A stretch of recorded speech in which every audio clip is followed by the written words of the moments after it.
Y'all know what it is, man. Sauce Twins, we in this thing.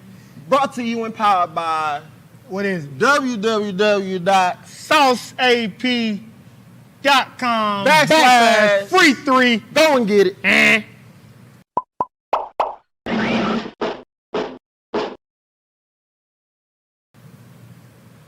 What's happening? What's going on? Too tall. Too short.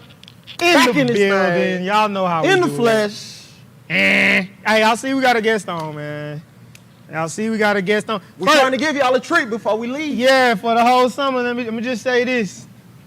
Man, Tyler got so much stuff that he do, man. I don't even. Boy, I start reading through all the information in the books and the podcast and the tours and stuff. So I'm gonna let Tyler Campbell kind of tell y'all, you know, what he got going on, and we just gonna get into it. We just gonna get into it, man. Tyler, man, tell the people, man. Man, I'm trying to raise kids.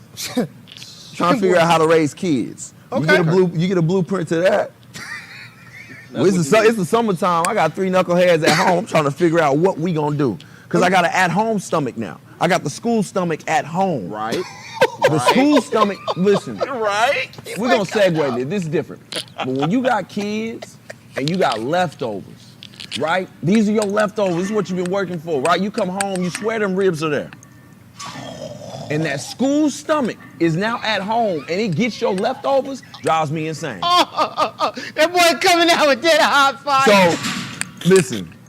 Okay. At the end of the day, Tyler Campbell, Mr. TC Speaks, listen, author, Amazon best-selling author, traveling inspirational speaker, and multiple sclerosis patient advocate. But at the end of the day, nothing more proud than to be a husband and to be a father. And that's why I opened up the other segment in the beginning, because at the end of the day, I'm a dad raising kids. Man, you that's feel me? real. That's no different than a lot of us out here. You know what I mean? That's real, man. I ain't got that school or at home stomach, but I'm gonna tell you right now. You coming. Bree, hey, boy, we had a little mix of some blueberry apricot Come on. Okay. mixed with the oatmeal joints. She loving it. Bro, I was going too slow. Hey, I'm feeding her, right? I'm listening to NFL Network. Come on. Good morning. Feeding. I heard something. All I hear is, Yep. Come on. hey, I tell man, hey, what? Come on, Daddy. Come on. Wait, Wait. let me pull out that blueberry apricot with the oatmeal joints. No, hey, soon it's gonna be Daddy. Right. Daddy. Then she's gonna start talking about you. Right. Then you're gonna be in trouble, Daddy, bro. I won't. Yeah. Right. Yeah. Yeah, I'm behind right now, but we coming though. Yeah. Yeah, You we know, coming. King opening the cabinets, getting his own snacks now. Come on. He in the He cabinet. in the cabinets, getting his chips, cookies. Can he open it though? He can't open it. But it's Okay. coming, So bro. the other day, he dropped a bag of chips on the floor. Stepped on it. Stepped out. Oh, I know you hot. You hey. He crushed all the chips. It can't get what he want, man. Ooh, I got a cramp. Okay, this is too early to get this laughing cramp. I already got a laughing Hey, cramp, man. if you're not having fun, what you doing it for, man? Man, bro. If you're not having fun, what are you doing it There's for? nothing like it. Shout out to my daughter before we keep going. Yeah. My girl Alina just graduated. Yeah. Out of high Oh, school. what's up? Yeah, man. Come I'm on. proud of her, Yes, man. sir. Top 10%. Oh, Yeah. man. Yeah, we're going to Texas State. Come on. Yes, sir. Congratulations. Now, I ain't gonna ask, man. were you top 10? No. No, come on. Hey, No, sir. come on. So she got it. Come on, ask me. She got it. Were you top 10? No. Were you top 10? He probably was. I win. Nah. At Westlake, no. At Westlake, no. Okay. Okay. No. You know, I forgot about that. You went to Westlake. No. That's crazy. I don't know what percentage I was. I had about a 3.6 though. Come Boy, on. GPA was That's all that matters. You good. But I was like number 80 out of. It don't matter. You qualified. Clearinghouse. Man. Clearinghouse. Yeah. Yes. Man, yes. look. Yes. I don't know what my GPA was in high school, but my college one was better. It was better. College was easier than high school to me. I felt the same Yes. way. Yeah. I felt the same way. I can't talk about my freshman year GPA. Nah. 0.9. Hey, I felt Well, like he was living that I life. had living a that life. 0.9. Not going to class, just going to practice. But you can speak to it though, because it's a real thing. That's why I like there's what I a do. there's a big adjustment. If you're not ready, that first year is make or break. Right. And Yeah. I think like playing sports in our class, right? It's like you look back and I see didn't make it, didn't make it, and it wasn't the last couple of years. It was that first semester. Yeah. Or first year that Boy. did it in for a lot of people. Boy. And you on full ride scholarship. It's that freedom. Boy. Yeah, It's that's the what freedom. that's what it was. Nobody telling me when to wake up, go to that class. Time management It's crazy. is the #1 skill when you Hey. get in that thing. Man, you see how real having mama come in and Fact. like how I'm fat. Like we joke about it, but bro, that's the biggest you thing. up. Is if you can get up and get out the door, Man, bro. man, you can figure out the rest The day. of it. No, that's real. Yeah. But it, man, That's having real. mama come on that door, you don't know how priceless that thing is until you get out there. That's real. Because at the moment you're like, dang. Mm-hmm. Let me Tired sleep. of it. Yeah, Mama, let me sleep. yeah, Cover like- over the head. For real. No, that's real. Yeah. Hey, but Tyler, you know, you said something so MS. Mm-hmm. Now you found out or got diagnosed in college or high school? I was in college. College. Tell us like a little bit about that experience. Like tell our viewers what MS is. Yeah. And just a little bit about that experience in college and how you found out. Because I don't even think I know how you found out. For real, it's so multiple sclerosis is an autoimmune disease. Yeah. All right, that literally means your body attacks itself, of which there is no cure, right? And so with the disease, that means there's lesions or holes that form on your brain and along your spinal cord region, which is why it's so debilitating. The results of this disease are constant fatigue, paralysis issues, speech issues, memory issues, eyesight issues. It is a debilitating, painful disease. So I was diagnosed my junior season, right? So I'm 21 years old, a month after my 21st birthday.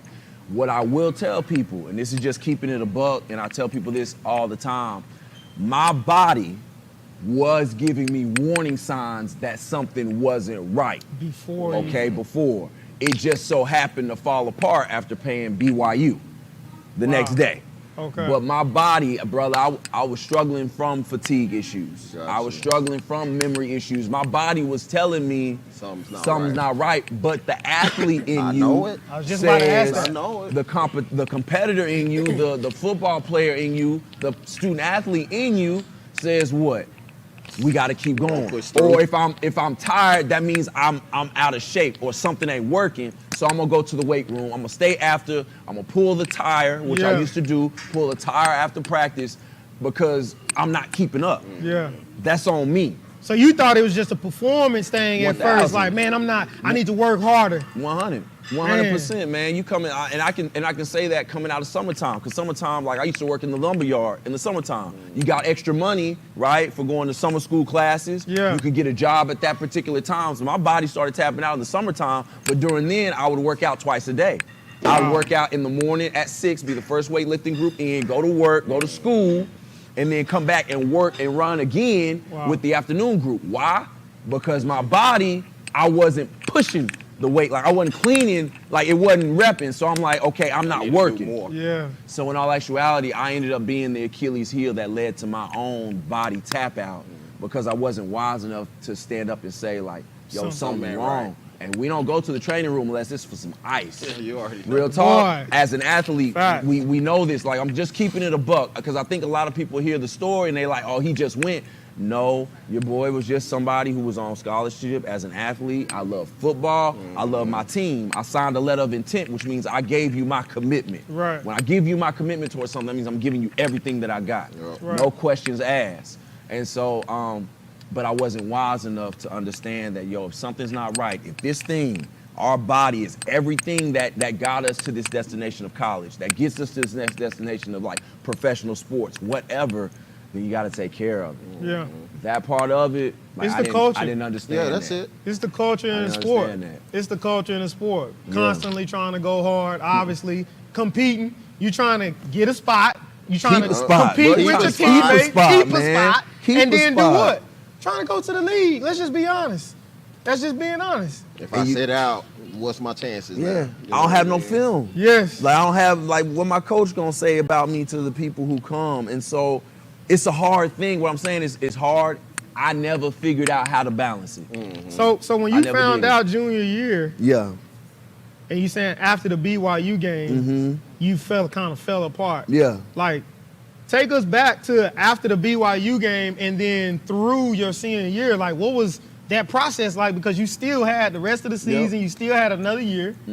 What did that look like for you? It looked like for me, went San Diego State, right? So smaller school, but known for putting cats in the NFL, be a free agency, be a whatever. Yeah. So for me, it was just about like, we don't have the record, we don't have wins and losses, but if I got film, I got a pedigree of people who came before me that got to the league, that got the chances, that got the shine. My favorite player is Marshall Faulk. Man, come on. And so for me, again, coming from the South, going to the West Coast, you look at people like Marshall and you say, well, we didn't go to the blue blood school, but you got somebody who said, like, this is what could be done. Yeah. And so I'm diagnosed, I have the disease, I tell absolutely nobody. Oh, wow. So still to this day, I never sat down with my coaches and told them that I was ever diagnosed with multiple sclerosis. Wow. Why? Because I can't give you a reason to make me sit on that bench. Yeah. I can't. I I can know feel there's that. another wave of recruits coming in. There's always running backs in the class. There's always fullbacks in the class. Bro. I can't give you a reason. So this is what I did. The team doctor sent me to a neurologist. I went to the neurologist. From that point on, I'm disengaged from the university. Because it's not an in-house ACL tear where the team doctor does everything. I got sent to a neurologist because the team doctor didn't know what to do. Right. It wasn't a concussion. I passed concussion protocol. So after that, it's like I'm on my own. So I went through Scripps La Jolla, my MRIs, all that stuff. It was done separately from the university and on me. So the gift to me was I'm in charge and I don't have to tell you everything as long as I can get this paralysis issue underway before I come back after Christmas break. Wow. So all my IVs, the paralysis issues that I was experiencing, my whole right side of I took all my finals left-handed. Bro, come on, bro. I took all my finals left-handed. I learned how to administer my IV steroids. A home nurse came by me and she taught me how to IV. She taught me how to do my steroids. She taught me everything. I took everything left-handed. I was that, and again, it's not a Superman thing. It's a flaw, is what I'm telling people. It is a flaw because I didn't know how to ask for help. Right. And not feel like because I asked for help, that was gonna bump me down the depth chart. So I flawed in that era, and I hope that people who listen in can feel like you can better manage your health if everybody is aware about what you're dealing with. Yeah. So all of those things, the depression, the anxiety, all the other stuff that came, swept it right underneath the rugs. That's the culture I come from. Man, if bro. you can figure it out, you figure it out. And you push Ask questions long down the road when we sitting down talking in a discussion like this decades later. Right. So I got my MS under control. You get back, you go, you earn a spot, you play your whole senior year. I don't tell anybody. I remember we played Notre Dame, and there was a situation where I was running down on kickoff, and because I was a wedge buster, that's a whole nother. That's a ball. whole wedge buster. Big Because at that running time, back, I played full. Well, I played fullback. Okay. So the reason I got to play at State was because we had Chuck Long, who came from Oklahoma, and they ran a 2-back set. Okay. Before that, we were West Coast offense, single back. Okay. Nobody wanted to play fullback. Yeah. I just wanted to play ball. So you went. I'm a Texas kid, so football means something different to us growing up here. Right. Yeah.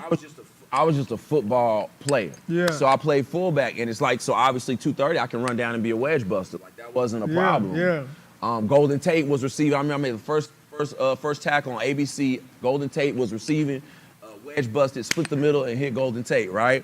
And the rest of the game was downhill from there. I made all my blocking assignments, but the coaches called me in the next day, and they were like, you look like you're running slow. And that was my opportunity. It was like God was saying, yo, this is your chance to kind of say, like, something ain't right. I didn't say that. I said, no problem, coach. I'll get it handled. It would never be like that again. And so that was my season. Made it through the full football season. First person ever to play Division I college football. with MS. I didn't know that at that time. I just knew I signed a letter of intent. To we play. had a goal of reaching a bowl game, and it was my senior year. I wasn't going to miss that. Yeah. So the gift and the curse. Yeah. So that's I how have I to made it through. I have to ask you, how did you navigate this with your family? That's what I'm about to ask. So my pops, you know, is an NFL Hall of Fame, a Heisman Trophy winner, right? Earl Campbell, right? So big shoes. You feel me? My dad dealing with a lot of the issues that he's dealt with his back, and then of course all the stuff that goes out in the world with like CTE stuff is really starting to rise down in 2007 at this particular time. So my dad is thinking that somehow or another this thing came from him.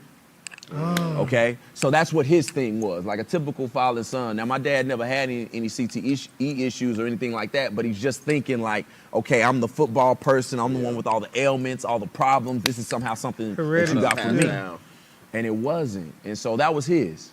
So nobody else knew of the disease. So it's an education. My mama, on the other hand, had an idea because she was a former nurse. Okay. So she knew what MS was. So my promise between my mother and the nurse when we were in the office was that as long as I don't relapse with this disease, I can keep playing. Okay. You relapse, Tyler, this is your commitment to me, yourself, and the doctor. If you relapse, you got to give up. What is a relapse? Yeah, I was going to ask if they ever asked you to stop. Yeah, so relapse was like the exacerbations. Like for me, MS came into my life, I woke up the next day and I fell flat on my face.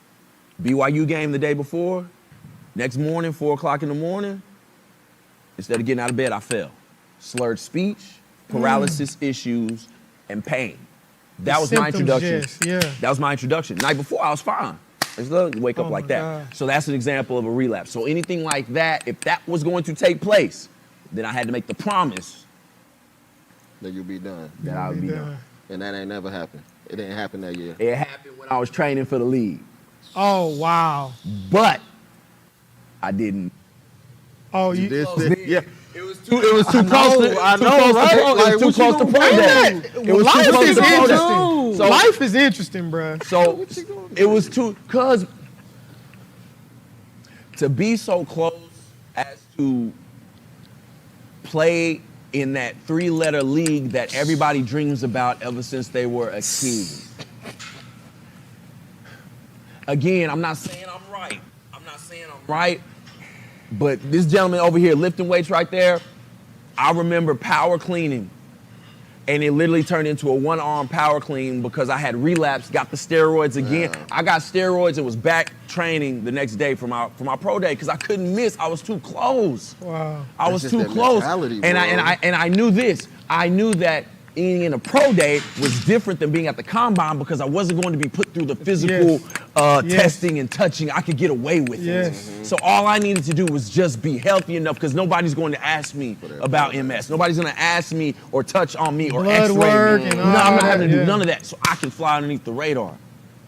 And so I had a relapse, I think, 2 weeks before my pro day. Damn. I never missed a workout. That's crazy. I was at the hospital. I got my steroids. I knew how to do it. I knew how to do all the medicine by myself. I didn't tell my mom. I didn't tell the coach. He asked me why the bar was like it, what it was, and I said, off day, I'll get it corrected. That's what our strength and conditioning coach was when we were going through. I said, I'll get it corrected. That's crazy. I will not complain. I ain't never heard nothing like this. Bro, I just didn't know. It's hard. I don't even know how to tell people nowadays to tell a young person like this thing that you've been working so hard for all your life. Yeah, and I don't know the right formula.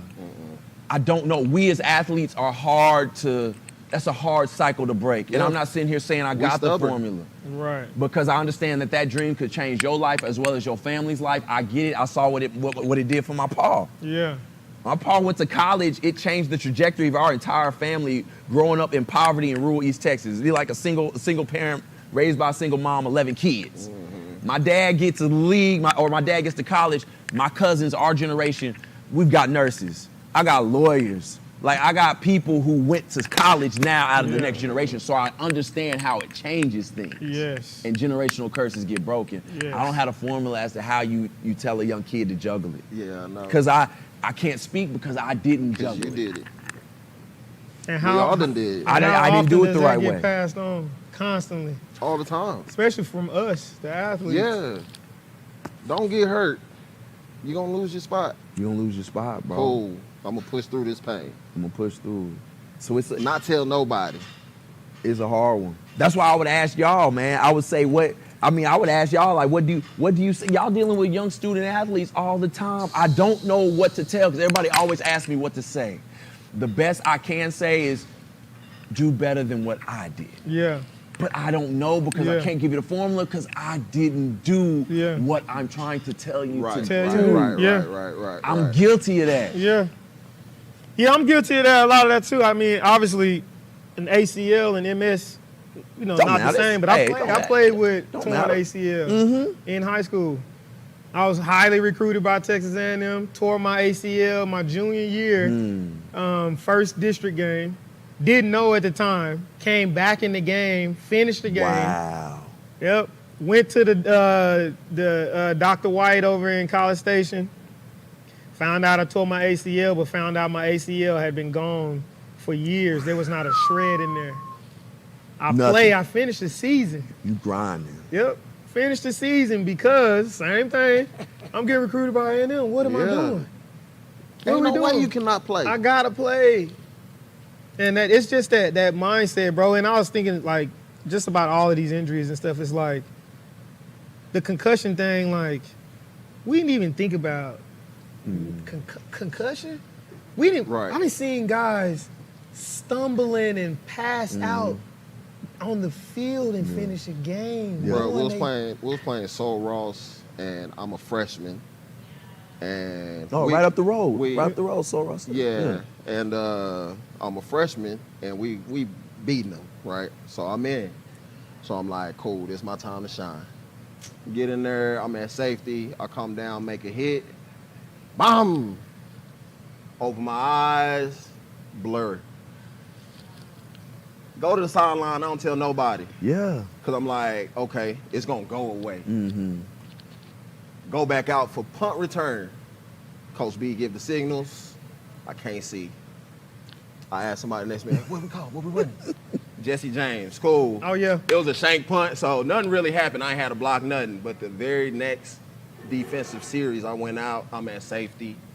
I'm talking about the receiver just ran a fade. I'm like this. And I just watch him Go. That's for about crazy. 60. That's crazy. Couldn't even move. Couldn't do nothing. I ain't know what was going on. Couldn't I ain't know process. what was going That's on. crazy. Couldn't process. And I got to the sideline and they took me out the rest of the game.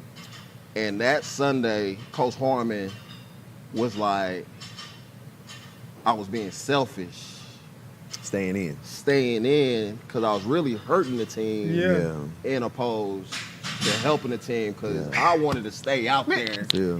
There's no lukewarm. What do you do? That's why. What do you do? Because it's like, what do you do? Like, the reason why we successful is because of that The same mentality. mentality. The same gladiator mentality, that same mindset, To push through whatever. the same mindset, that dog mindset, no matter what. What do you do? I think it comes down to I feel like if I could say anything, it's also why why those people are in the positions that they are in, right? Because I need somebody else to intervene over my life because I don't know what's good. Like Yeah, I'm yeah, 19, I'm 19, or if you know, Yeah. high school, whatever, Yeah. like you don't know. Yeah. You know what I'm saying? You didn't know that an opportunity would come in your life to come and Yeah. be able to do what y'all are doing now. Like you don't know.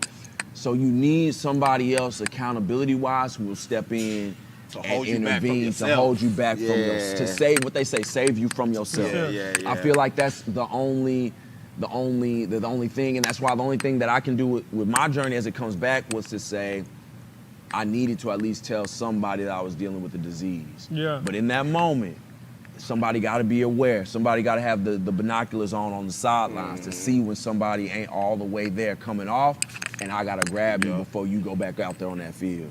Because you can't ask me if I want 'Cause, to go yeah, back in. that- You that's ask out- me that, that's out the yes, window. I'm going Yeah, back that's in. not even a question. But Yes. that's why your coaches, your strength, like everybody gotta have that focus because it is a gladiatorial sport, bro. Like people putting their life on the line. That's what it is. Hamlin.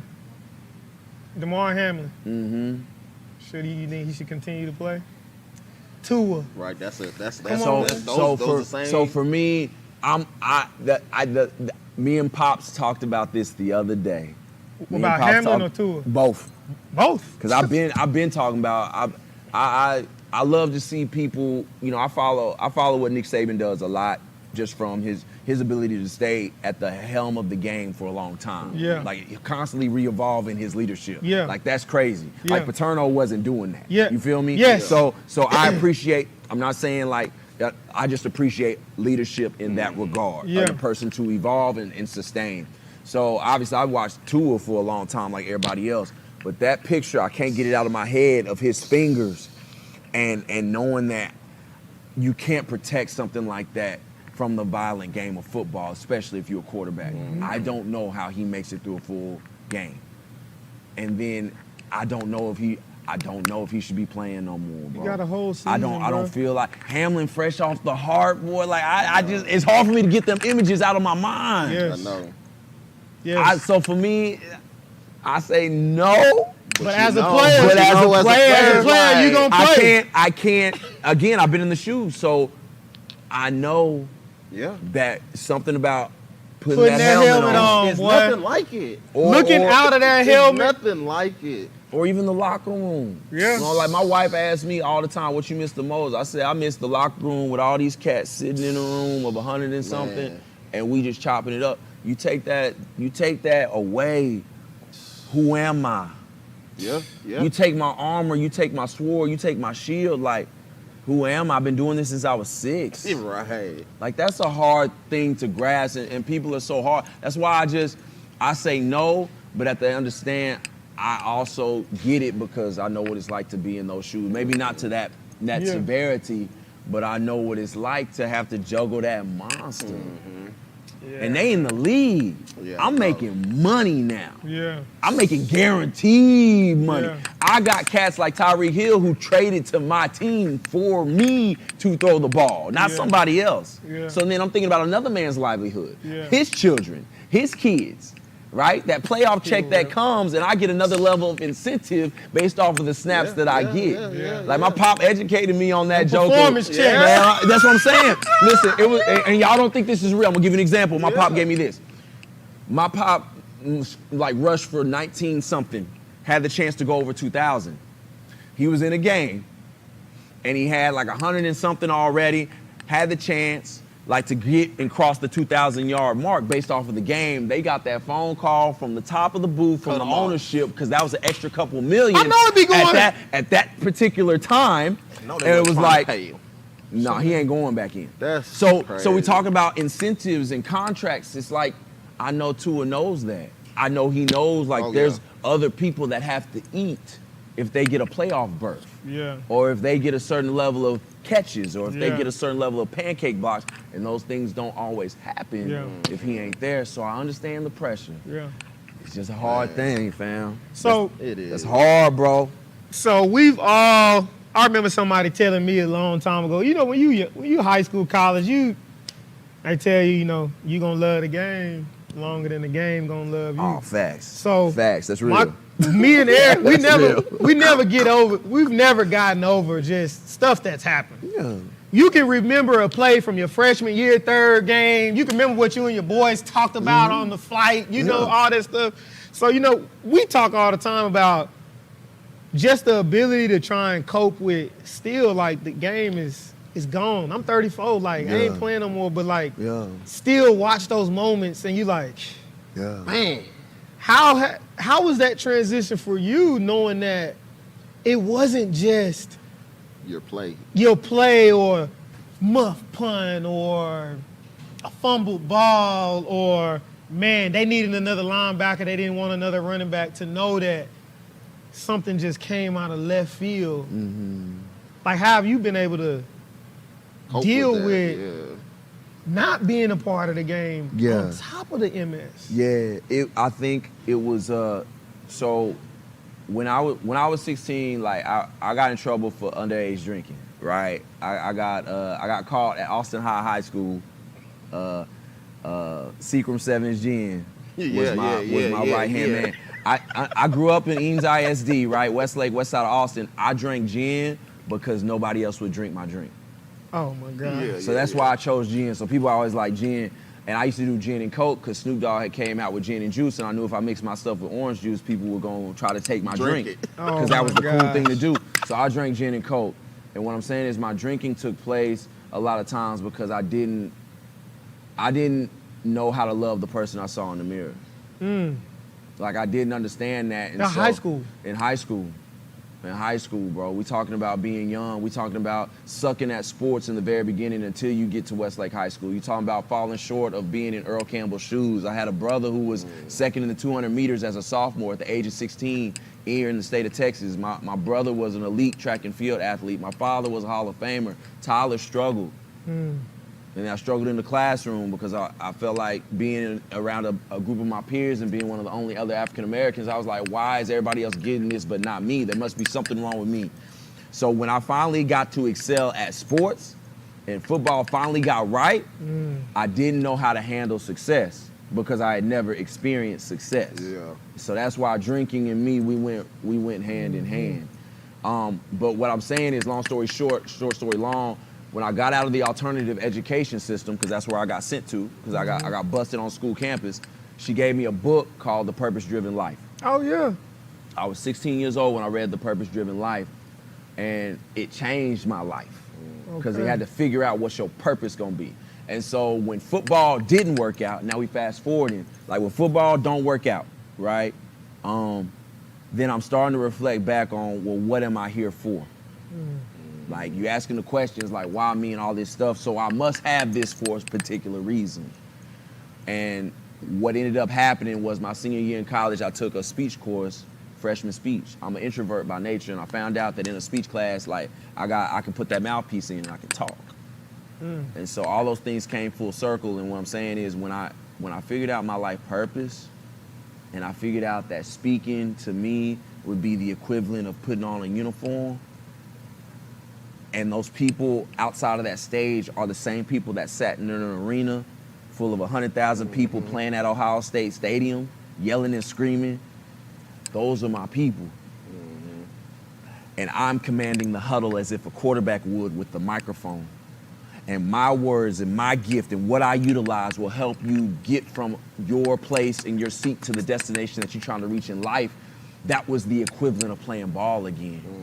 And so the drop-off was a struggle until I figured it out that was my new arena. Yeah. Much to the likes of what y'all do here. Facts. Yeah. You know what I'm saying? So you have to figure out that thing that mimics ball. Yeah. It doesn't look like it. Yo, it's not an Oklahoma drill. It's nothing like running. You know, it's not like that camaraderie in the locker room, but it's close. Yeah. And it can keep me with my sanity. That's what the microphone did for me. Okay. I know what this gym does for you. So when I reflect back on those times, it hits. You know what I'm saying? And I miss it. Yeah. Especially when you played against cats that's in the league.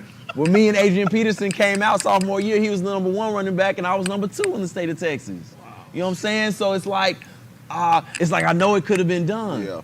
But not in a bad way. He just that elite. But at least to know that, yo, you was gifted enough. Yeah. You know what I'm saying? And that it just wasn't what you were supposed to be or what you were supposed to do. And that life has some other things for you. So I reflect. Yeah. And it hurts and it kicks. I still got the old films. Yeah. And it's like, yo, you did, you know what I'm saying? But that was my journey. Yeah. That's as far as it was supposed to go. And it was my job to find out where you can mimic that in another part of your life to help you keep your sanity. Yeah. If I don't find speaking, bro, I'm not so sure I am married. I'm not so sure I got the kids because I haven't found that thing that was the purpose driven that was given to me when I was 16 years old in that book. Wow. Because without the purpose, you don't have it. Wow. For real, it's Man. like, you wonder why people like pick up hobbies and it drop, or they can't stay consistent into something and it drop. it's because the purpose isn't tied into it. So when you look at you, somebody may look at y'all and say, how in the world can they get to the gym all the time? Why can they get up at 6, 5, or 4 consistently and do it? It's because it's purposely driven. Right. But you put a person who don't love the game of football like you do, who don't give their all to the game of football like you do, then you see why they get knocked upside their head every single day in practice and in the game, or they don't know their keys. They aren't purpose driven by the game. Man, y'all wasn't ready for this today, man. So it's the same thing. It's got to be purpose driven for you. And I was just lucky to find it. And you found it. That's it. That's all it is. You be quarterbacking that thing up there. Absolutely. But that's what we're supposed to do. I'm used to seeing the person in the I'm used to seeing Kevin O'Connell, who's the head coach of the Minnesota Vikings now, who's my quarterback in college. I'm used to being in the huddle back when people huddle, and I'm looking at him, and he giving the leadership. Bro, I didn't realize Kevin was there when y'all was there together. I did not realize that, bro. Kev was there, bro. Wow. Kev was there. Man, he got so many. But now I get to be the quarterback. Yeah. I always used to wonder what's it like to get in the huddle and like call the play. Never got in the huddle and called the play. I never got in the huddle and look at 10 other cats who like depending on you, and you got to say like, we need this in under 3 minutes. Like, let's go. It's a powerful tool. It's a powerful feeling, man. Man, purpose. That's it.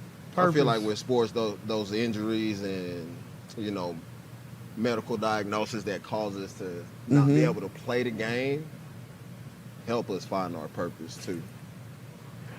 A lot of ACL tears, they turn into physical therapists or whatever the case. Man, I hear you. It just hurt. It hurts. Yeah, it does. It hurts. It does. So when did ball not hurt? It does. Like when did ball not hurt? If you wasn't hurting a little bit, you wasn't doing your job. Yeah. It's always gonna hurt, but there's always a purpose to your pain.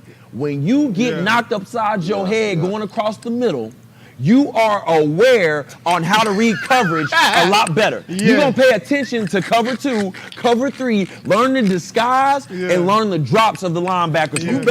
You will never not get educated. And so when it's painful to you, you will learn a lesson as to how you don't follow through in that trap with life ever again. And if you don't, then we know what's on the other side of that. Because we know plenty of people who we grew up with that's still bumping their head doing the same doggone thing because they ain't learned from the pain that they already experienced. And we don't want to be that. Y'all got kids, like, you don't want that from your kids. You feel me? So it's a lot. But it hurt, bro. I ain't volunteering for pain. I ain't. Facts I ain't volunteering for it.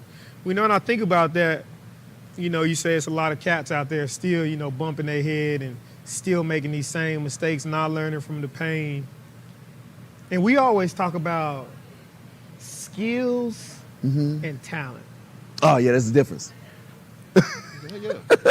So, go ahead. So when I'm thinking about the ability to get up, I told the guys out there, I was in bed at 9 o'clock. I said, man, I was up till almost 1. I was up at 3 when my wife left to go to Florida. Went back to sleep, got back up at 5:30 to get ready to come up here. And I wonder about other people that struggle when we talk about the ability to just get up and get out the door. No purpose. Is it a skill or is it a talent? Is it a skill or a talent? Yeah. Is that a skill that That's a skill. It's a skill. I'll tell you why it's a skill. Yeah. Because for you in particular, you know and understand all the other parameters that are outside of your life that are dependent on what you do. And so when you understand that, you put together schedule, meaning like you put together an alarm clock. Either you make sure your clothes is set to help you get out because you know you're gonna be struggling.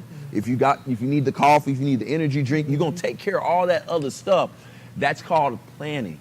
It takes a skill to plan out something, especially when you know you are going to struggle, or that's going to be a harder day for you to get through. So you're not just going to talent will that. No, you're going to do what you need to do to help you along what is going to be that rocky day because you were up at 1 o'clock in the morning. And it takes skill to say, that may be my day for the next couple of days. So I might have to do this a couple times. Talent ain't going to get you through that. Like talent ain't talent, and you know this. Like we we know cats who are extremely talented. Yeah. But then when we get them next to a person who knows how to shoot the gap based off of an alignment, that talent can't compensate for that shooting the gap. They're going to have to step harder, skillfully trace that step from 6 inches to 1 foot to be able to fill the gap if they are offensive linemen. It's a skill. Yeah. Talent will only get you so far. Sooner or later, skill is going to have to come to the forefront, and you're going to have to practice to perfect the skill. Okay. Yeah. Okay. I'll take skill all day. Okay. I'll take skill all day. Man. Tyler, man, we're gonna have to do another show. No, man. No, another time, bro. Another time and another subject. It'll be something else in the world another time. We're gonna have to get years on from now. For sure, because obviously we've been knowing each other now since your mom came, and we did like a big workout. And dang, that was a while ago. Man, long time ago. 2016. Yeah. 2017. Long time ago, man. Yeah. It's been around, and let me say this before we get out of here. You know, to see y'all doing what you're doing and to make the difference that you all are making in the hearts of young people. Y'all don't recognize this. There are people who've come back to continue to work out with them, even though they're doing other things in their life, playing college ball.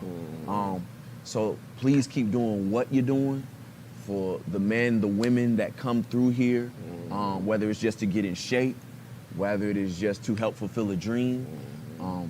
Thank y'all for being good stewards and perfecting your craft and blessing so many of us with what you do. Hey, man, I appreciate that. I really do.